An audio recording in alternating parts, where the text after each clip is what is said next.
For many people, it may not be necessary to stay on antidepressants forever.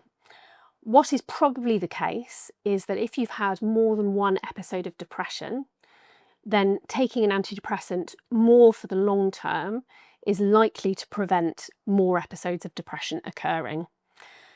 In terms of stopping antidepressants, it's the case that some people do find it very uncomfortable to stop antidepressants, and a very small minority may find it very difficult and really hard to tolerate.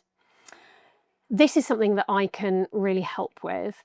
In terms of stopping antidepressants and making it more tolerable for people, the key to doing that is to stop very slowly. But it's also not to stop in what we call a linear fashion.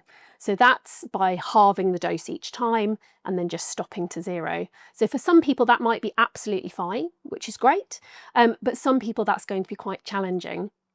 There are other ways and better ways of doing it, and that involves reducing the doses by smaller amounts each time and doing it in a way that's very individualised.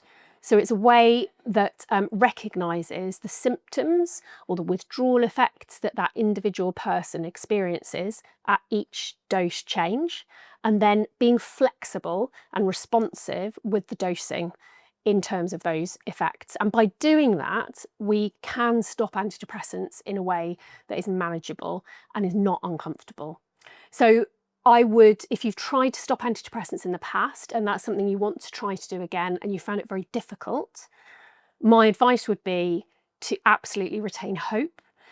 It's entirely possible to stop antidepressants in a way that is tolerable.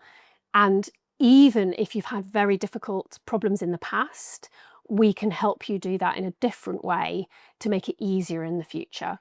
So don't lose hope.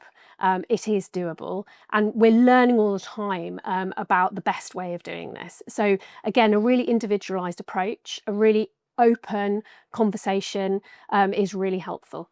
I think the important point to make here is that even if some people find it challenging to stop antidepressants and need to do it slowly, that doesn't mean that antidepressants are medicines that should never be started in the first place, because we know how life-saving in some cases they are for people with depression and anxiety and other symptoms.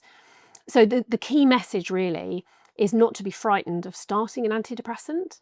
I think it's worth being aware of how to stop it, but know that there is help out there and we can stop it in a way that's going to be comfortable.